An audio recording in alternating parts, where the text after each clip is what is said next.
네, 이번에는 현장 특파원 리포트 시간입니다. 오늘은 한국경제신문의 정인설 워싱턴 특파원 연결돼 있습니다. 안녕하십니까?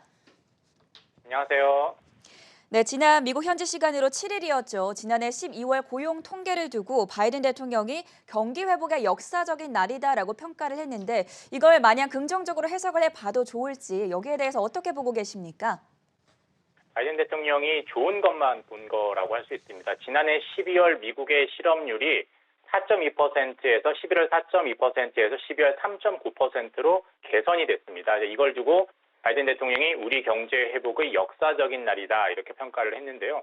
물론 실업률이 4% 이하로 내려가는 건 최대 고용, 완전 고용에 가까운 사실입니다. 팬데믹 이전인 2020년 2월이 3.5%였는데 거의 그 수준에 근접한 거고요. 그리고 원래 시장 전망치가 실업률이 4.1%였는데 그걸 좀 더 그보다 좋아진 건 분명 긍정적인 부분입니다.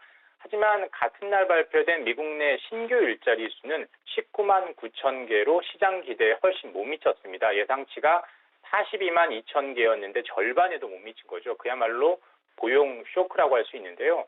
앞서 11월에도 고용이 안 좋았습니다. 그때는 그래도 24만 9천 개였는데 이번 12월이 그것보다 5만 개가량 더 적습니다. 결과적으로 사람들이 아직도 일할 의사가 없다거나 더 좋은 일자리가 나올 것 같으니까 또 이직하기 위해서 퇴직을 한다거나 하는 사람들이 많다라는 겁니다. 이런 사람들은 구직 활동을 하지 않기 때문에 실업자에 속하지 않고 실업률에 포함되지 않습니다. 비경제활동 인구라고 하죠.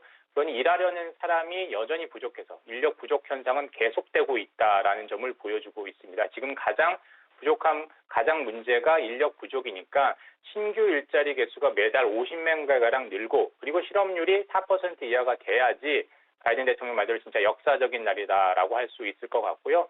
실업률은 떨어지고 그나마 그래도 신규 일자리는 더 줄어진 건 단쪽짜리 역사가 아닌가 이렇게 생각이 됩니다. 네, 여기에 최근 들어서 지정학적 위험이 점점 더 커지고 있는데요. 미국과 러시아가 현지 시간 10일 스위스 제네바에서 우크라이나 사태와 관련해서 회담이 예정돼 있는데 입장 차를 좁힐 수 있을 것으로 보십니까? 아직까지는 상당히 힘든 것 같습니다. 오늘부터 이틀간 협상이 열리는데요. 우크라이나 담판을 앞두고 미국과 러시아 간 입장 차이가 여전히 크기 때문입니다. 토니 블링컨 미국 국무장관은 현지 시간으로 9일 러시아 측과의 회담에서 돌파구 마련을 기대하지 않는다라고 잘라 얘기를 했고요. 이번 회담에 나가는 세르게이 라브코프 러시아 외무차관도 어떤 양보에도 동의하지 않을 것이다라면서 회담이 단 한 번으로 끝날 수도 있다라면서 미국 측을 압박을 했습니다. 양국의 입장 차이는 이런 거죠. 러시아는 안보 보장안이라는 걸 만들었죠. 우크라이나의 나토 가입 금지, 나토의 동진 중단을 요구하고 있습니다. 나토가 계속 본인들의 지역을 침범하고 있다라고 느끼고 있기 때문인데요. 나토는 공산권 군사동맹인 바르샤바 조약기구의 회원국이던 체코, 폴란드, 헝가리를 회원국으로 받아들였고 옛 소련의 구성국이던 라트비아, 에스토니아, 리투아니아, 발트 3국도 회원국으로 받았습니다.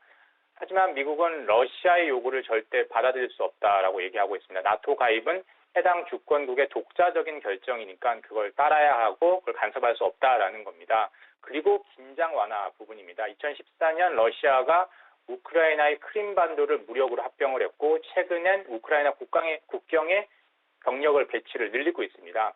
우크라이나 주변에 있는 러시아군을 철군하라는 게 미국의 요구인데요. 하지만 러시아는 나토 국가에 주둔 중인 미군 배치를 먼저 제한해야 한다라고 맞서고 있습니다. 이런 상황에서 오늘 양국의 회담이 시작이 됩니다. 나아지긴 쉽지 않지만 그래도 안 만나는 것보다는 일단 만나는 게 상황을 악화시키진 않는 이런 측면이 있는 것 같습니다. 오늘 스위스 제네바에서 미국의 웬디 셔먼 국무부 부장관과 러시아의 세르게이 라브코프 외무차관이 양자회담을 하고요. 12일에는 러시아와 북대서양조약국 나토 그리고 13일엔 러시아와 유럽 안보협력기관 협상이 이어집니다. 네, 마지막으로 투자자들이 체크해 볼 만한 주요 일정과 이벤트까지 전해주시죠.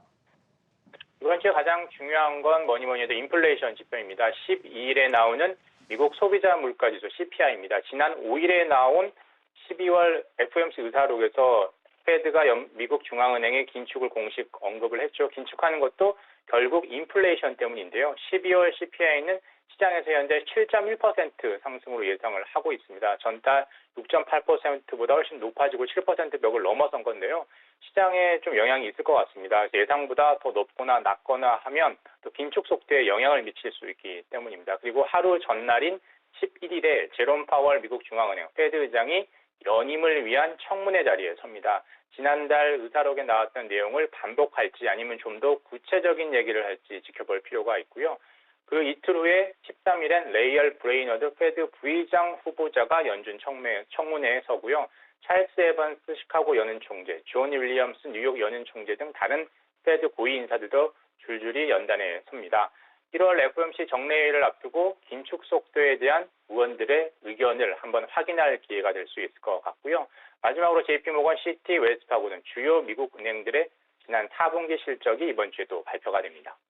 네, 지난주 일제히 하락하면서 마무리됐던 뉴욕 증시가 이번 주에는 반등에 나서주기를 기대해 보겠고요. 지금까지 한국경제신문의 정인설 워싱턴 특파원과 함께했습니다. 고맙습니다. 감사합니다.